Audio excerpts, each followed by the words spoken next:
मैं अपर्णा शर्मा शिव सन्नी अंकलेश्वर गुजरात से आपके सामने आज एक नया विषय लेके आई हूँ। आत्महत्या एंड खुदकुशी। आजकल लोग आत्महत्या बहुत करने लगे हैं, एक दूसरे से बातचीत नहीं करते हैं। अभी सुशांत सिंह राजपूत ने ही सुसाइड किया तो बहुत दुख हुआ।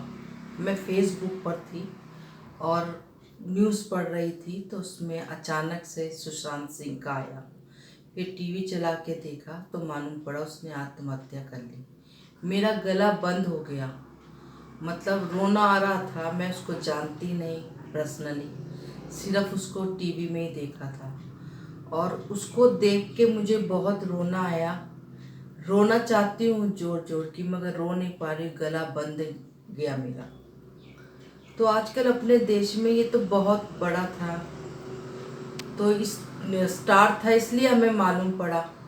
अभी घरों में छोटे छोटे कोई भी किसी भी बात पे, छोटी छोटी बातों पे आत्महत्या कर लेते हैं लोग। सोचते भी नहीं कि हमारे पीछे क्या होगा, क्योंकि आजकल सब अलग अलग हो गए हैं। टीवी, इंटरनेट ने, फेसबुक ने सबको अलग अलग कर दिया एक दूसरे से। अभी सब एकांत फैमिली में अकेले रहना पसंद करते हैं। आत्महत्या के कारण कुछ ये भी हैं कि अभी परिवार छोटे हो गए हैं, एक दो लोग ही होते हैं जो एक दूसरे की बात कहने में झिझकते हैं, क्योंकि उनकी इच्छाएं हम बचपन से ही पूरी करते हैं।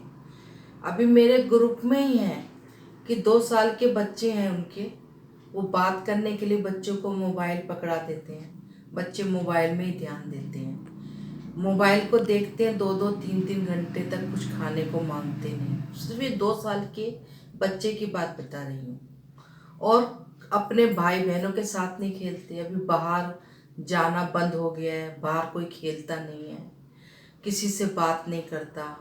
और यदि कोई बात करना चाहे भी तो उसकी मजाक उड़ाते हैं।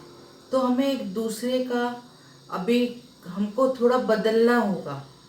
हम पुराने लोग, बड़े बुजुर्ग लोगों के साथ ही बैठ के, दादा दादी, नाना नानी के साथ बैठ के इस समस्या को सुलझा सकते हैं। बच्चों को हमें शुरू से ही मजबूत बनाना पड़ेगा। अभी मेरे घर में मेरे खुद का भाई, मेरा सगा भाई ट्रेन के नीचे आके लेट के सुसाइड कर लिया। सिर्फ किस लिए? अकेला था वो, कोई उसकी सुनने वाला नहीं था। उस दिन वो घर में अकेला था, सबको बुला रहा था कि मेरे पास आओ, मैं बहुत परेशान हूँ। उसकी और मेरी बातचीत, वो दिल्ली में रहते थे, उसकी और मेरी बातचीत उस दिन 5-6 घंटे चली, सुबह से लेके शाम के 6 बजे तक। हम लोग बीच पे बात करते, फ़ोन रख देते थे। वो खा भी नहीं रहा था, पी भी नहीं रहा था। उस दिन ऐसा हुआ कि मेरे घर के ज़्यादातर लोग व्यस्त थे, वो उस दिन नहीं आ पाए। जब वो कभी बुलाता था तो आ जाते थे उससे बात करने के लिए, उसकी समस्या को सुनने के लिए। उस दिन नहीं आ पाए, वो बहुत अकेला हो गया। उसको लगा कि मैं अकेला हूँ, मेरी कोई सुनने वाला नहीं है, तो उसने जाके ट्रेन के नीचे आके कट के मर गया। तो सिर्फ ये क्या टीवी का असर है? छोटे छोटे परिवार हैं, एकांत में रहना पसंद करते हैं अभी बच्चे। और कुछ रिश्तेदार भी ऐसे होते हैं। अभी मेरा ही एक करीबी रिश्तेदार है, वो हमको इतना टीस करता है, मतलब बात बात पे हमारी जानकारियां लेता है हमारी, और हमें बदनाम करने की कोशिश करता है कि हम घमंडी हैं, ऐसा है। तो मैंने क्या निकाला कि किसी से बात करने से अच्छा है कि उसको छोड़ दो। मगर ये तरीका सही नहीं है, इससे हम क्या डिप्रेशन में आ जाते हैं। डिप्रेशन मीन्स अवसाद।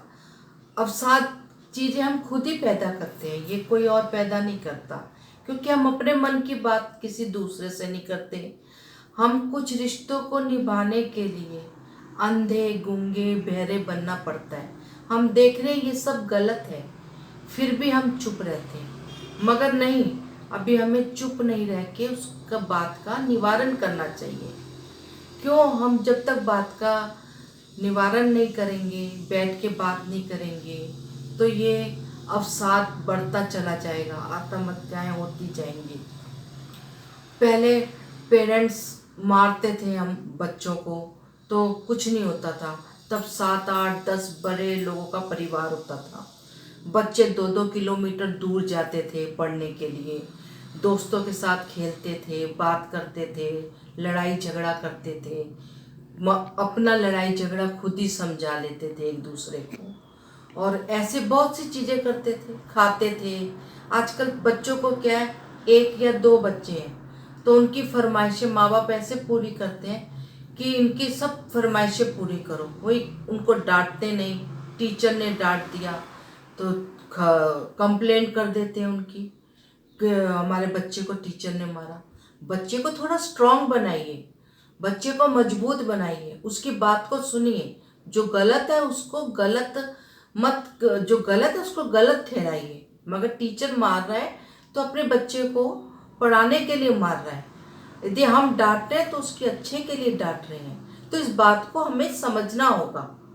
हम लोग समझते नहीं इन चीज़ों को, हम सोचते चल रहा है चलने दो, हमारे बच्चे को कोई मारना नहीं चाहिए।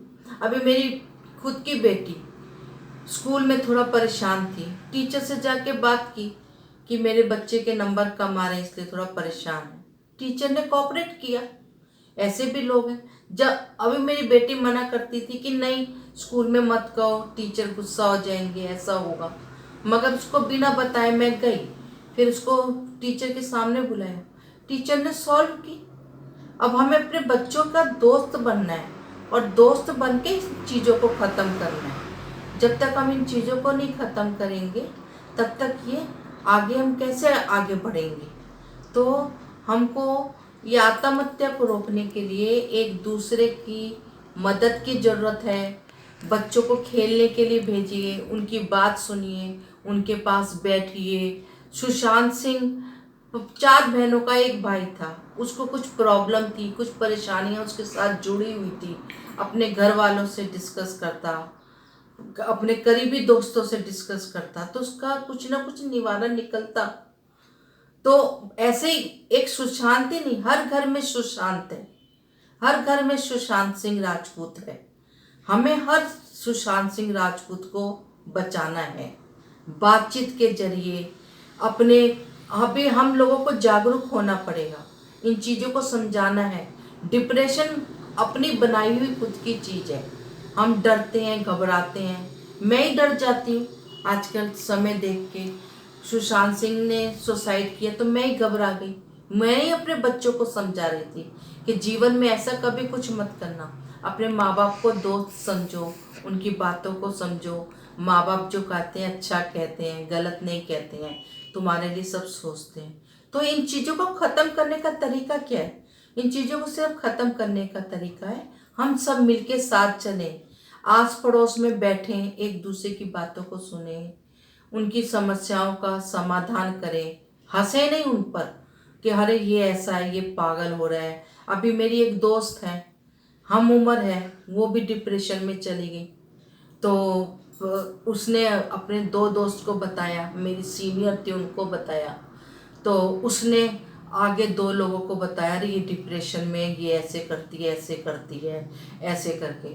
तो जहाँ एक को मालूम था, जहाँ 2 लोगों को मालूम था, वहाँ हम 40 लेडीज़ को पता लग गया कि ये लेडी डिप्रेशन में थी, इसके साथ ऐसा ऐसा होता था, ये वहाँ से इलाज कराती थी, ये पागल है।